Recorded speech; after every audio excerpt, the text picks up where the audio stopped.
In 1923, more than 600 people vanished from the village of João Verde, Brazil, and still to this day there is no explanation for the mystery. Travelers who cut through the town discovered all the buildings, including the well-built homes, were abandoned. There were no signs of an ambush or kidnapping, just creepily a school blackboard which had "There is no salvation" written in chalk.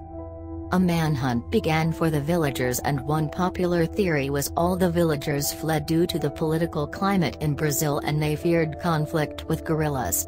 Despite this theory being believable, nobody can understand how 600 people could not be found inhabiting somewhere else.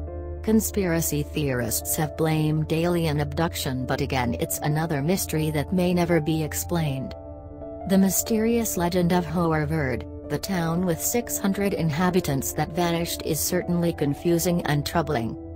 The case will cause you to ask questions like how can anything like that ever happen with absolutely no evidence to suggest anything unusual had happened.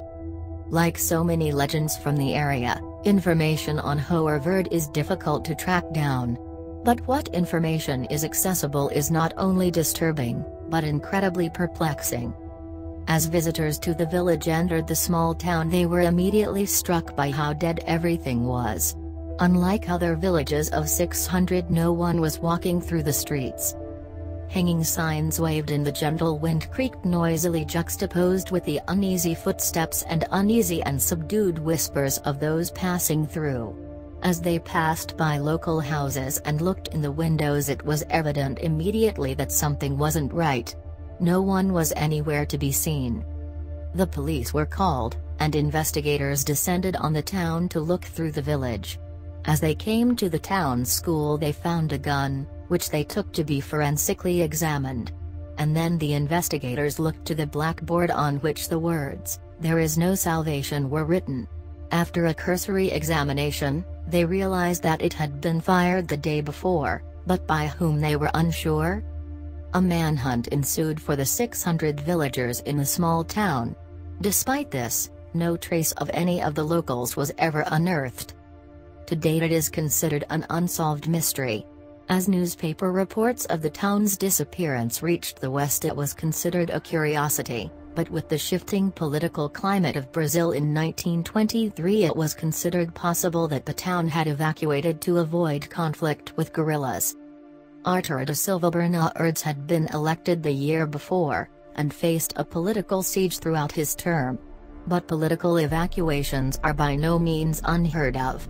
And those who leave a village abandoned always turn up elsewhere.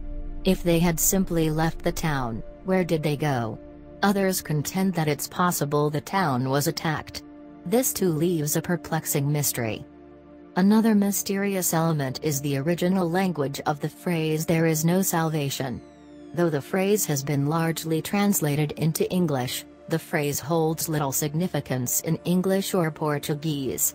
However, if the words had been "Ilica state hod salus" in Latin or some variation of it, this could have been related to the phrase "extra ecclesiam nulla salus," which is a Catholic phrase meaning "outside the church there is no salvation."